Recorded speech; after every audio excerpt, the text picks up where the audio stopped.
Usap-usapan ngayon sa social media ang pagkadawit kay Ivana Alawi sa reklamo ni Dominic Nikki Benitez laban sa asawang si Alberto Albi Benitez.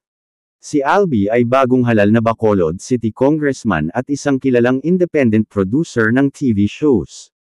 Kumalat online ang sworn complaint affidavit ni Nikki na umaakusa kay Albi ng infidelity o pakikiapid. Sa laysay ni Nikki, dati nang nakarating sa kanya ang bali-balitang may kalaguyo ang mister, ngunit ipinagsawalang bahala raw niya iyon dahil wala siyang sapat na basehan. Hanggang sa maghain daw si Albi ng petition for declaration of nullity of marriage. Dito na rin daw nabasa ni Nikki ang pag-amin ni Albi na nagkaroon ito ng 2 anak sa ibang babae habang sila ay mag-asawa. Nakasaad din daw sa petition ni Albi ang ani ni Nikki, implied admissions of his current illicit relationship with Ivana Alawi. Sabi pa ni Nikki, dito rin daw niya nakumpirmang mayroong ibang babae ang asawa. Labis daw nadurog si Nikki at dumanas ng mental or emotional anguish, dahilan para sampahan ng mister ng reklamong paglabag sa Republic Act 9262, o Violence Against Women and Their Children, VAWC. Mababasa sa complaint affidavit ni Nikki, published as is, while I heard rumors of respondents' infidelity early on, I had no proof of such facts.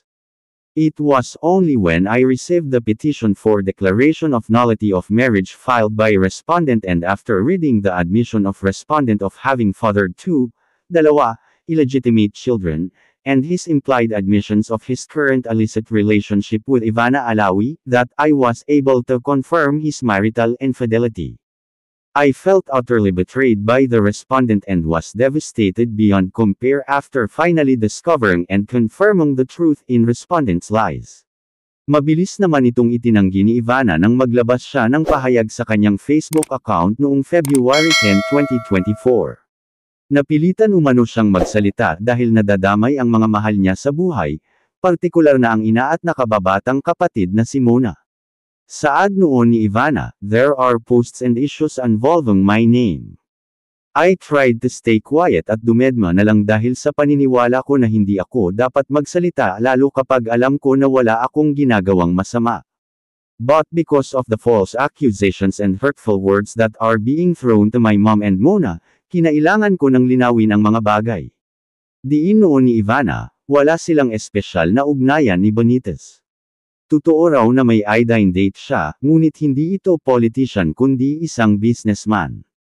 Ani Ivana, published as is, caps provided, this will be the first and last time na magsasalita ako tungkol dito. Hindi PO ako ang nasasabing girlfriend ni Mayor Albi Benitez. I met him when I had work in Bacolod. He was very accommodating and friendly. At hindi lang siya ang politikong nakilala ko at naging kaibigan. I am currently seeing someone who makes me happy. All I can say is that he is a respectable businessman and not a politician. Dagdag pa ni Ivana, sana this helps clear my name and clarify all rumors. Isang araw lamang ang lumipas, sinigundahan ni Albi si Ivana. Ayon sa politician businessman, chance encounter, lamang ang pagkikita nila ni Ivana sa Japan. Nilinaw rin ng nooy alkalde na ang pagpunta niya sa Japan ay para sa isang business trip, gaya ng nakasaad sa official travel order.